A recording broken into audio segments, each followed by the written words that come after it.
These are the 7 best duos in the entire Naruto. Number 7. Sasori and Deidara. 2 guys who can take on the entire sand village and kidnap their Kaga. That's what Akatsuki are. Number 6. Itachi and Kisame. One of the most iconic duos. They are 2 of the strongest non-leaders of Akatsuki and got paired together. Number 5. Kakashi and Guy. The eternal rivals. They grew up, trained together, and became one of the greatest shinobis. Number 4. Kinkaku and Ginkaku. The brothers who were eaten by 9 tails, and they in turn ate its chakra. Talk about ferocity. Number 3. Itachi and Kakashi. The Konoha put 2 of the most talented and genius Anbus in a single team. There wasn't a more deadly team than that. Number 2. Hashirama and Tobirama. The most underrated duo. The brothers who struggled through the wars and finally made it to the peace. Number 1. Madara and Obito. Just imagine the scale. Only 2 guys start a great ninja war, and yet this pair stand laughing in the faces of 5 great nations combined. And yeah, there is an 8th duo, the best of them all, obviously Naruto and Sasuke. You are not going anywhere if they are your opponent. Uchihas are cool, Senjus are beasts, and Aburami are weird, but enter this clan, they are ruthless. This is called the Kaguya clan, the direct descendants of Kaguya Otsutsuki. These guys don't care if it is their war to fight, or if they are outnumbered 10 to 1, they would give anything just to spill some blood. They fight just for the pure sake of fighting. The mothers would throw their kids into battles and fight themselves to death. Some members of the Kaguya clan have a very unique and rare bone manipulation Kekkei Genkai. The only known user is Kimimaru. This technique is so formidable that even this battle-loving clan feared it, and they threw Kimimaru in a cell. The user of this Kekkei Genkai can manipulate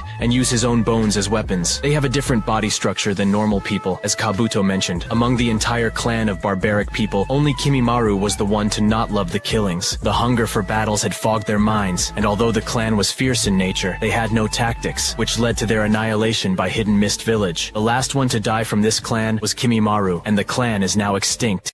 This is something no one is talking about. Everyone realizes that Obito is strong, but it's time we accept that he is crazy strong. He can be called a genius like Itachi, and if he was not, Madara made sure to make him one. No doubt he was goofy and seemed no match for Kakashi when he was Genin, but once Madara trained him, he became an ultimate beast. By the time Obito attacked the Leaf, he was 14 or 15 years old. He had become so strong in just 1 to 2 years that he was able to enter the Leaf Village without setting off any of the alarms set by Hiruzen, eliminated all the on-guard Anbu Black Ops, and fought his sensei on almost equal terms. Although Minato had the upper hand in this fight, considering he was the finest shinobi in the whole ninja world, a 15-year-old kid shouldn't have had the nerve to stand in front of him. Also, let us not forget that he summoned the Nine-Tailed Fox and controlled it, a feat only legendary shinobis like Madara and Hashirama could accomplish. It shows how strong his visual prowess was. If we compare Naruto when he came back from his journey with Jiraiya to the Obito who attacked the village, Naruto is nowhere near his level.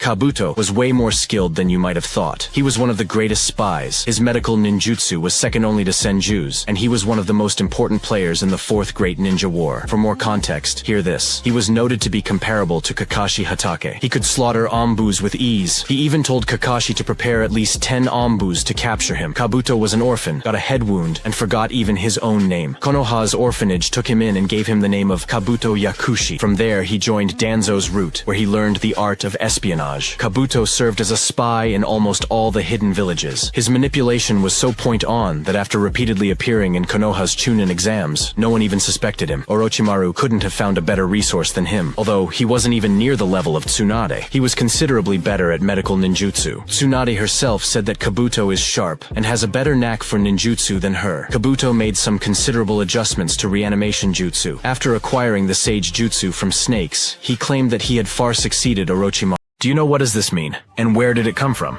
Well, the short answer is, this is a Japanese kanji, which means love. But the real meaning is different in the context of Gaara. Gaara had this symbol when he first debuted in the series, and we all know how cold of a killer he was. He didn't show love in any way, and people might think it is linked to the one-tailed Shukaku sealed inside him, but he didn't have this symbol when he was born, suggesting that he got this tattoo afterward. To make sense of why he had the word love tattooed on his forehead, we need to look at what he went through. He was made the Jinchuriki of One Tail, and the hatred he got from his village was way worse than what Naruto got. Although he did have his father alive, who sort of disowned Gaara, and tried to take the life of his own son many times, since there was no one who loved Gaara, except his siblings, who were also terrified of him. He etched this kanji, and that showed what his purpose for life was. If no one was going to love him, he would love himself.